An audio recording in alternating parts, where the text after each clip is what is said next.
When they gave us the land, we went to visit it and looked at the best options where we could plant bananas, yucca or something. Then came this project that we are precisely promoted by Nutrisa,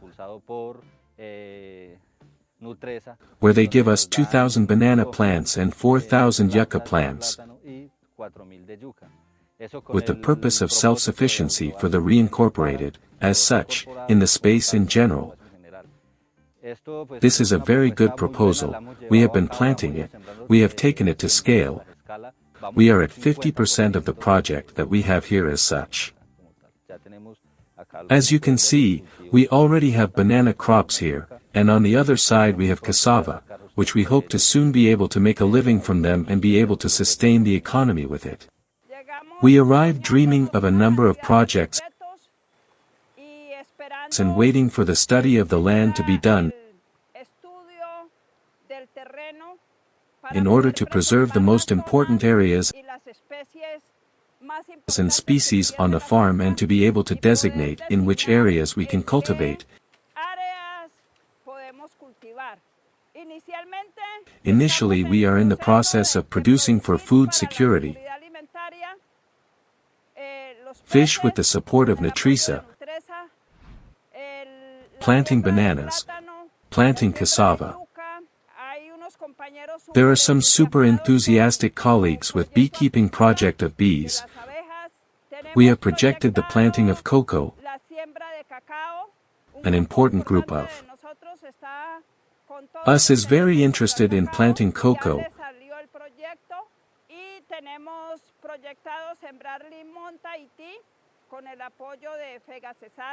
Ya estamos en el alistamiento del terreno y esperando las plántulas para desarrollar ese proyecto de siembra de limón Tahití.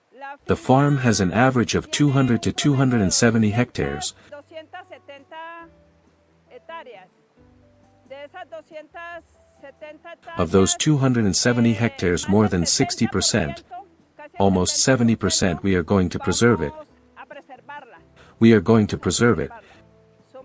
They are pure zones that we are not going to touch in agricultural projects. And the rest, well, according to the soil studies, we are going to implement our projects. First of all, we make a call a few days before because we had some comrades who have our individual projects. We make the call, we come from there, from the space that is approximately 55 to 60 kilometers from here, above the municipal capital of Dabiaba. From there we travel a day before to the meetings. Here we make the meetings. We get up around 6 in the morning, 12 o'clock in the day. After 12 o'clock the sun is a little strong, and if in the afternoon the sun is calm we go back and we do another time. That is the theme of the gatherings. Usually everything has been done in a banquet. Here the people get together. Well, let's go to a banquet. Those who have how to put the food, we say, well, I put so much rice, I put so much oil. In other words, yes, everything is very collective, very organized. We get together, the foundations, the companies that support us help us with the food. They help us with the food when the budget is not enough.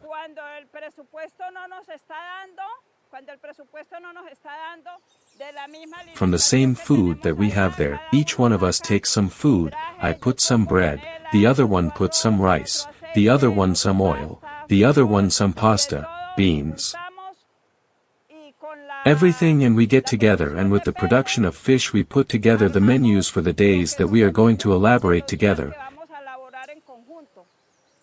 Then in the team that comes to this farm we have the chainsaw operators, we have those of us who are more practical with the machete, for the rice mill, for the cleaning and to facilitate the work of the machines and to be able to adapt the land,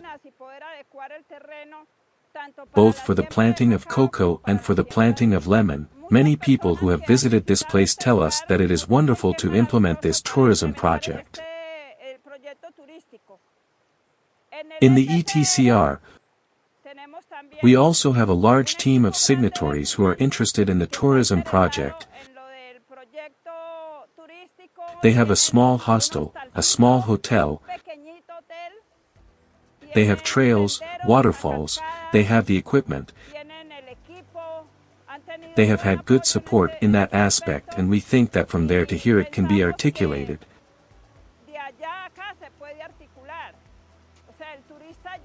That is, the tourist arrives and inevitably we could bring him here to show them what we are doing.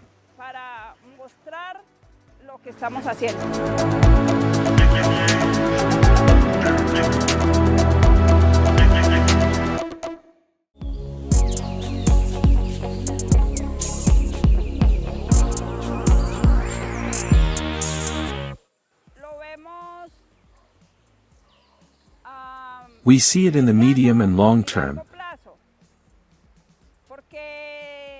because we are already working on a project to expand pisciculture production. This project is already on its way. We have had this support, and then there will be a surplus. We dream of having a drying room to be able to sell the surplus in optimal conditions to reach the market, and we dream of this farm.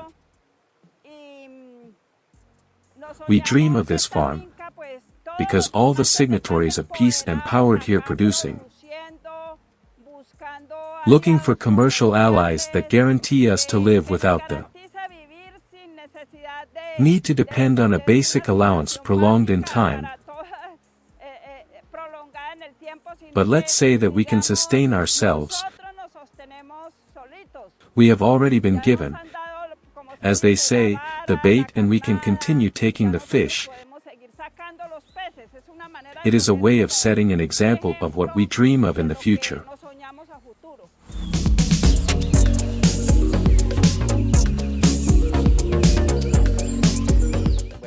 Well, the cocoa is a process of a project of 8 partners. It is a project that is still to be developed. It is already very advanced. Let's say that the project is 30% complete. So far I think we are going to visit it right now and see how the vegetation is.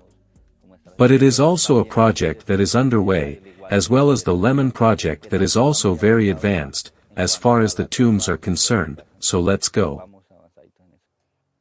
We are currently in the area where we are going to plant the Tahiti lemon, yes.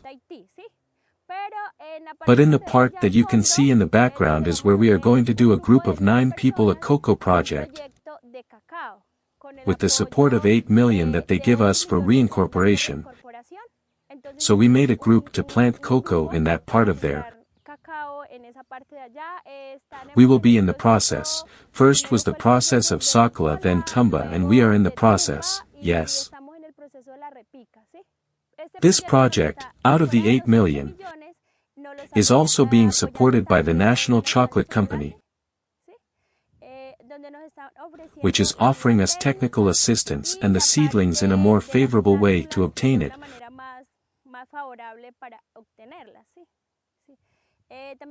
We also have the help of ONM, then we have many technicians at this moment that are guiding us on the planting of the best cocoa that is seen in the region.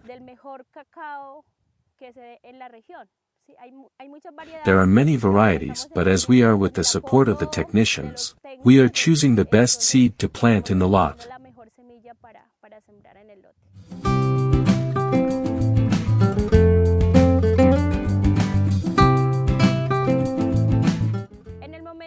When the Pro-Antioquia Foundation donated this farm to us, we received it. We say that one of the main reasons is to conserve the environment. But they made a study of the land, and through the studies they found that there is a tertiary forest, some tertiary parts, which we can use to plant some projects that we have as a collective. The rest we have 170 hectares that we are going to reserve as a natural reserve, to have a better environment.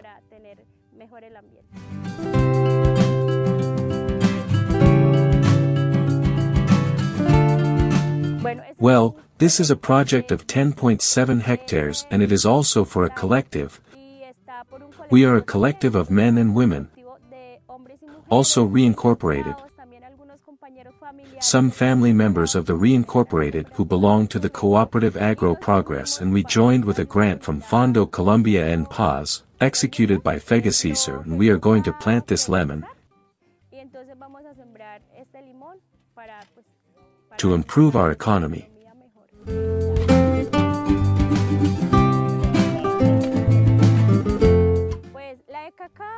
We are a group of 8 people, as I was saying just now.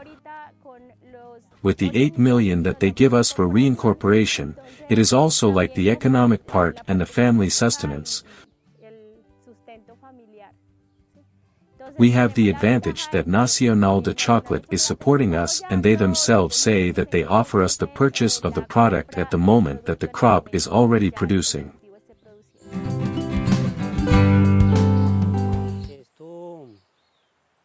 This came about through the Postobon Foundation. They gave us the idea that it would be good to have it here because of the forest.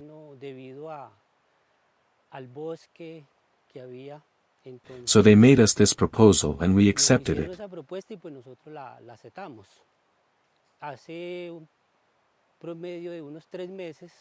We have been receiving training for an average of about 3 months, and we installed the hives here in this place. The number of hives is 15 at the moment. The project is for us to choose, that is, right now in June or July.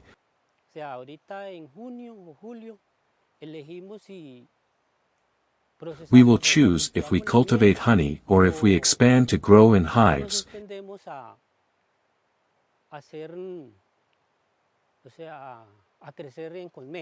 In quantity. On the one hand, bees are used for pollen, and on the other hand, they produce honey that can produce economic resources for those of us who are in the project. These are Melippona's bees. They do not have stingers. The care is of great trust with them, because one does not go with the fear of saying that they are going to sting or that such and such. No, the care is to be aware of them, that the ants or other insects do not attack them, so that they do not produce a displacement. This change has been very significant for me, because from the life that one comes here, it has a lot of meaning. A meaning that everything is based on the development and the future of society. I see the future. I dream looking at this, maybe with 100 beehives, and some very intense banana and yucca plantations, some very extensive cocoa and lemon projects. That will give us economic sustenance in the future, in tomorrow. Not just for this generation, but for the next generations too. Well, what would I say to them? To drop this skepticism, that in any case we are human beings of flesh and blood, that we think, that we feel, and that we also belong to the same society that they belong to, and that we also have dreams and we have families that want to move forward.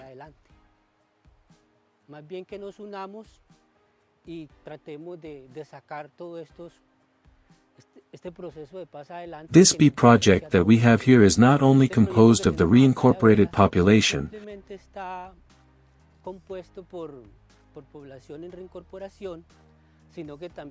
but also has companions from here in the village, who are also participating in it, for economic benefit and to help take care of the fauna, the flora,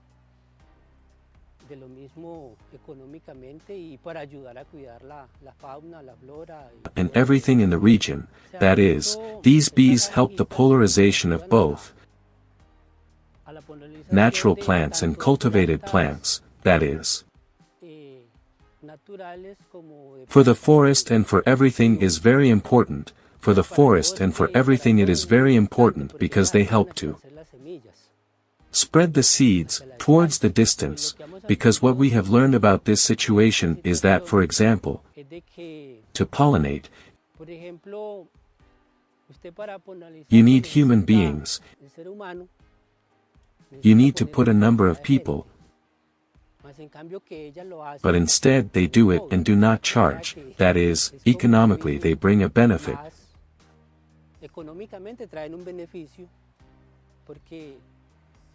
Because those who have, that is, the crops that are near where they can go to pollinate and they will not need to pay. Then they bring a great benefit and an economic contribution that is made.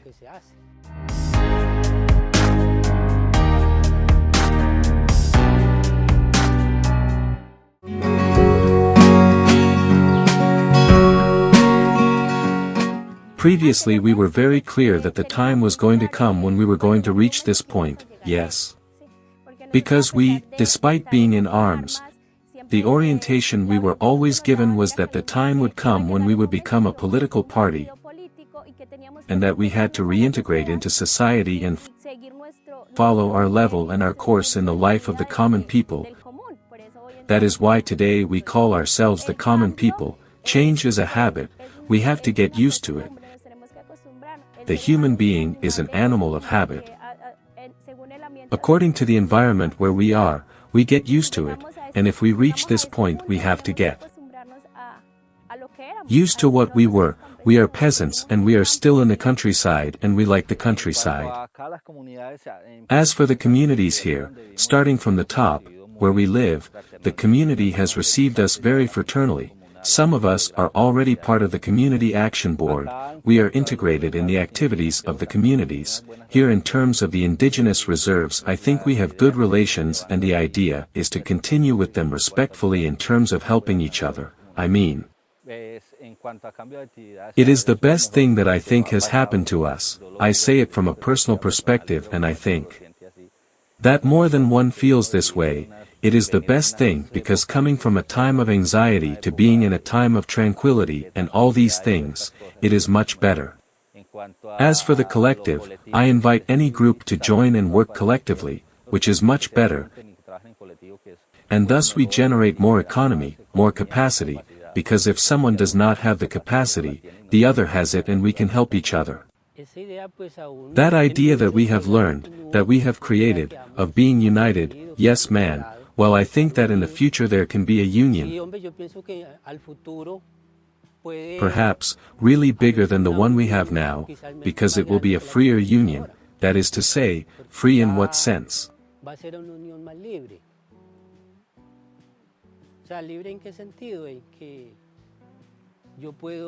In that I can go out to visit the one who lives in Mutata or the one who lives in Dabiaba.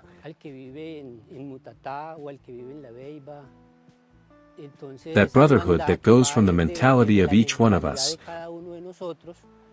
We are reproducing it day after day.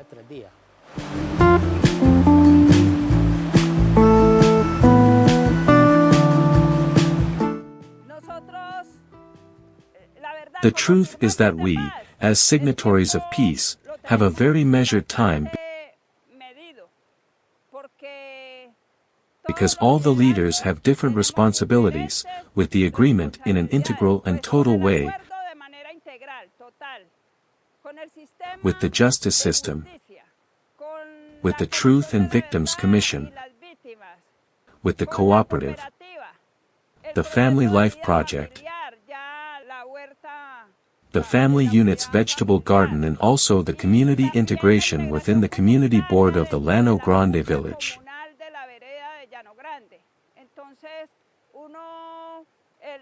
At the beginning of the month one has a full agenda with all these activities that one has to develop.